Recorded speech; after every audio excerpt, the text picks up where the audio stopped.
got Conkeldurr, Thunderous, Weavile, Salamence, Charizard, and Aegislash. And up on the big screen, obviously Amoonguss, Conkeldurr, 2 Conkeldurrs here, Cresselia, Heatran, Kangaskhan, and Sylveon as well.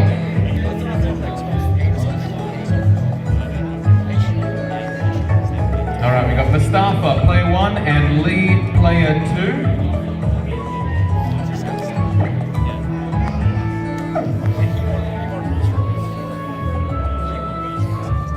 Alright, Lee is 1 game up in this semi-final, so Mustafaa, player 1, needs this to stay in it in this best of 3. And we're just about ready to go.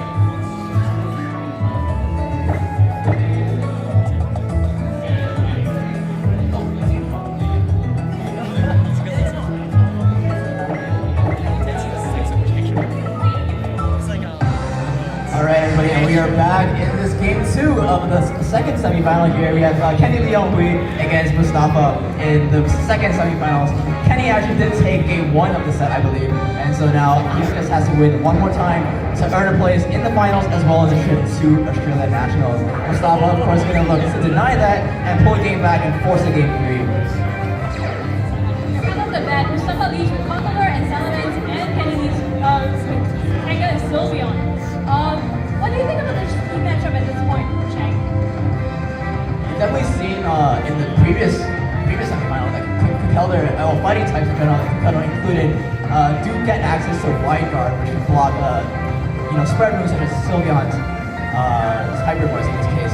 But Kangaskhan does have that fake out, which is on the same priority bracket as Conkeldurr, and can fake it out before it can pull off the Wide Guard. That's it. The Mega Elements, if I'm right, can actually kill Sylveon with a double edge. So I think they're both in a very risky position at this point, aren't they? It is a very 50-50 position. It really comes down to mind games at this point. What is Kenny going to go for, and what is Mustafaa going to go for? This turn might actually just determine the rest of this game based on what the players go for. Do you think the players will play it safe, or will they go and try and take out the other Megas, since both of them are probably on the field right now? I think Kenny's Kangaskhan here is probably in a better position than the Salamence, as Mustafaa actually switches out his Conkeldurr for this Aegislash, who also known to carry Wide Guard. Salamence is going to go Mega here, probably going to protect to deny any damage. As Kangaskhan also goes Mega, gets the baby out of the pouch, and going to gain that 1.5 attack boost with the Parental Bond ability.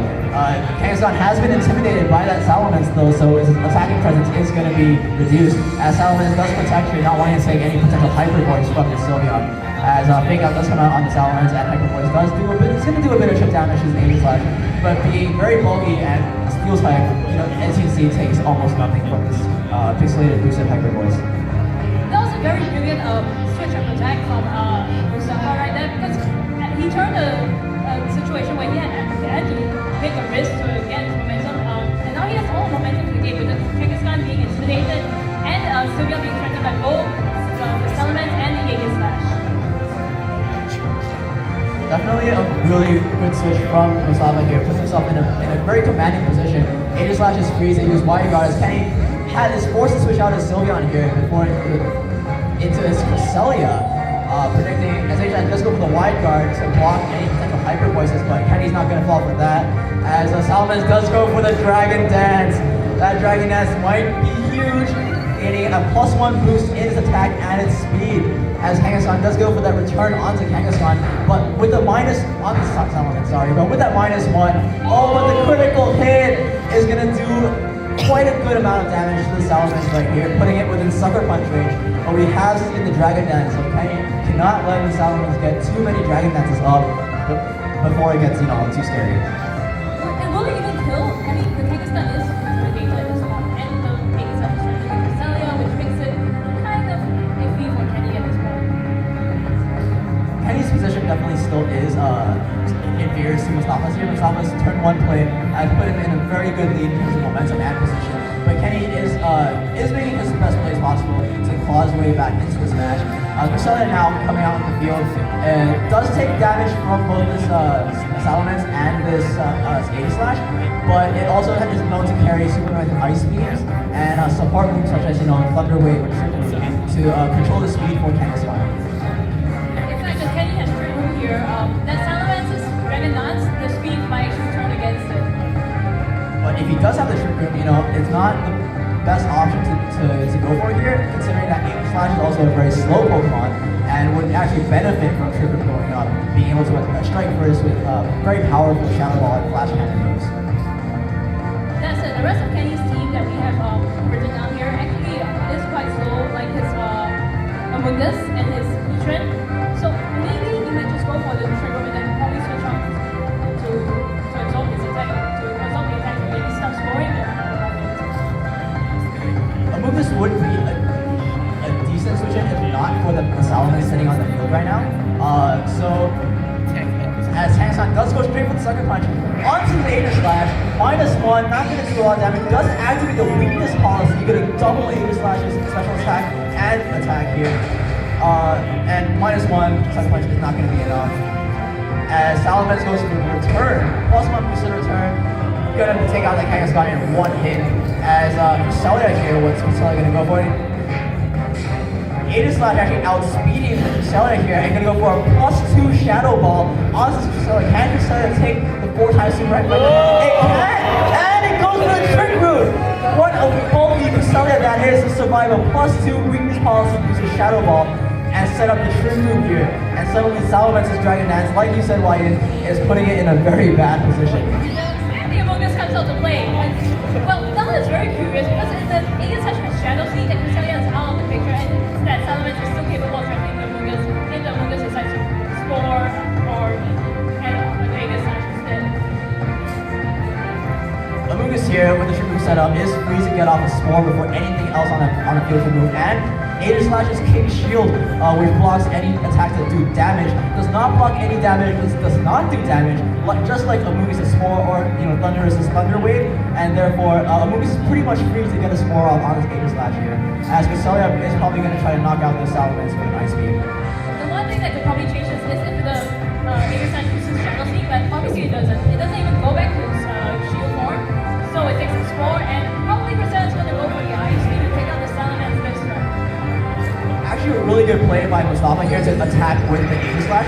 Something on the field really threatens the Aegis Slash, and by attacking and not King Shielding, he burns one turn of guaranteed sleep from the Spore. If he had King Shield and Spore, the Aegis Slash would be confirmed to not wake up the next turn. But in this case, he's giving himself a chance for Aegis Slash to wake up the following turn and get off another attack, which is a really good play from Mustafaa here.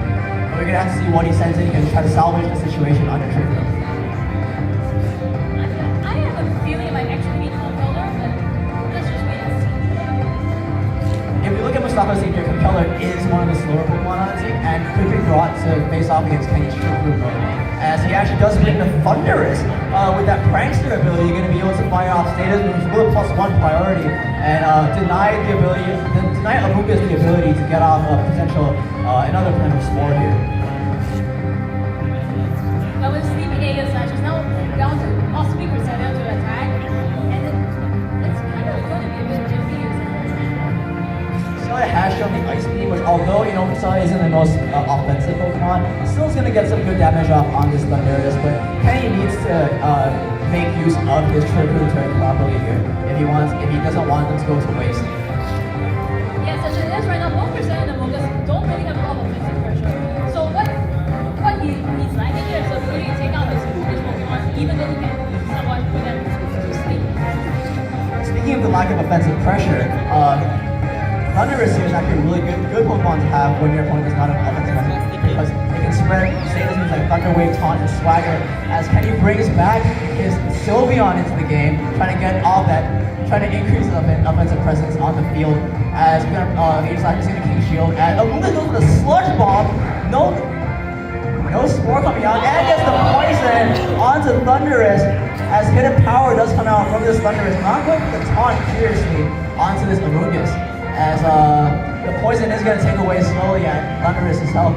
interesting choice by Kenny here to run Sludge Bomb on his Amoonguss. Usually we don't see that move in favor of something like Protect or Rage Powder, but Sludge Bomb here, giving Kenny a way to hit this Thundurus for a decent amount of damage as compared to a potential Giga Drain. Now with Sylveon on the field, if Aegislash wakes up, it can go for the wide guard. As Thundurus goes for the taunt, we still Aegislash does not go for the wide guard here. So Amoonguss goes for another Sludge Bomb onto this Thundurus. Probably gonna see a Hyper Voice come out from this Sylveon after Thundurus eats up on Citrus Berry and recovers 25% of his health. Aegislash wakes up, changes the blade. Changes the blade form first. Wakes up and does get that Flash Cannon off onto Sylveon. Super effective. Is gonna take it out. That's +2 super effective Flash Cannon, taking out the Sylveon before it can even Hyper Voice. Kenny down to his last 2 Pokemon, and one of them is an Amoonguss, which cannot touch this last 2. He's lost Kangaskhan as well. Yeah, so it is Cresselia and Amoonguss. The 2 not very offensive Pokemon left against the Aegislash, which does have a good time against these. In this case, Amoonguss has been taunted, so it cannot spore the Aegislash anymore. So it is kind of forced to attack, and Cresselia here probably doesn't have the way to hit Aegislash with super effective damage. In fact, I think leaving the Aegislash alone was what probably cost Kenny the game. I mean, it looks like even though he's in a trade that he does not want to be in, I think Mustafaa is actually in a very good position to seal out this game. Aegislash, you know, if you think about the 4 Pokemon that Kenny brought in this game, he actually did not have a very good way of dealing with Aegislash. So Mustafaa really capitalizing on Kenny's team decision here and making the full use of this bulky Aegislash to bring home the game. Still, we're not quite sure what we know that Amoonguss has like have Giga Drain that maybe critical the Aegislash and maybe decides not to be King Shield. So it's still possible that he can somehow find his way out of this, but when the Cresselia has such low HP, it's probably not going to happen. And we see here now that Kenny's trigger was actually working against him. As the critical hit, Sludge Bomb does take out the Thundurus, but Aegislash here is going to move before the Cresselia and get off that Shadow Ball onto Cresselia, taking it out, and it's going to be Amoonguss and Aegislash against Aegislash and whatever,